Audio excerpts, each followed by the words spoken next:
Mayong buntag karon atong tun-an ang insaktong pagtanom saging Cardaba.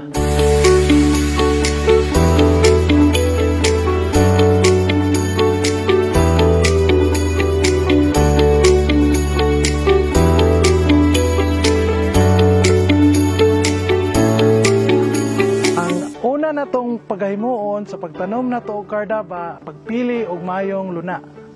Ang atong pagapilion nga luna medyo incline siya kay parang ang tubig nato dili mo pundo o dili madawat ang atong tanom nga saging. So kung makapili na kita og mayong luna, ang atong pagabuhaton is ato siyang pagalimpyuhan.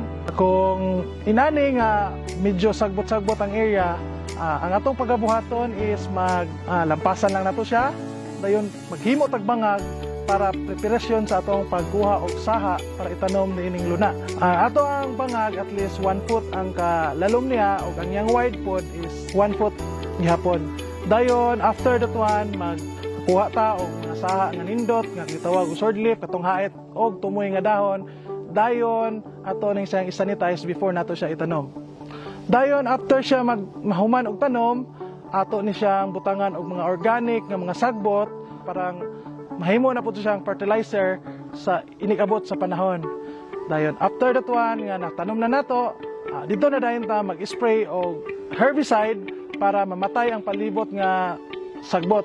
So dayon kung nakatanom na ta ana is maghulat na lang ta og 1 week to 2 weeks para ato siyang isprayhan o para sa mga pangpatay o mga mananap. After that one, mag-maintenance na lang ta, maglimpyo sa mga dahon ato ning ang mga laya ato ang kuhaon. Then ang pagkuha sa laya nga dahon, mas maayo gyud nga dili nato siya putnon ritso, ato siyang adlipon dahon parang dugay siya malata ang stock bitaw niya kay kung dali magud malata ang stock, muditso na siya o adto siyang punuan, then malata pud ang punuan.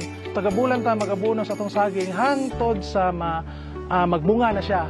Magbunga na siya, atuan na siyang isprayhan og atong pangpatay sa mga mananap sa iyang puso. Ganahan ka itong mga mananap nga lampinig, ganang mga gagmay, magsuyop-suyop dito niya. Mamugot sila magdala o ganang bakterya dito, nga mga kasugod o bunsalo. So, muto nga ito siyang isprayhan.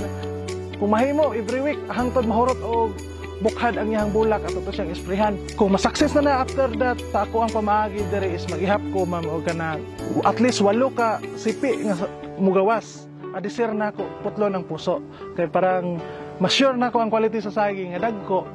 Bahala siya o gamay ra siya kuan kana sipi, at least bang good quality siya, dagko siya, dayon himsog ang puso din. At the same time, ma-prevent po nato ang bunsalo ana kay dito magin sa puso ang kanang mga mananap nga mo supsop, di naputol na nimo puso, wala na sila atuan.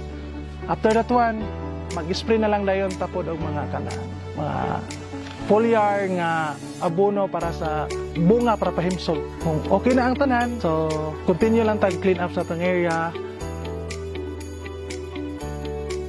Para sa dugang kasayuran, bisitahan lang nato ang municipal agriculture diri sa likod sa Buanga del Sur.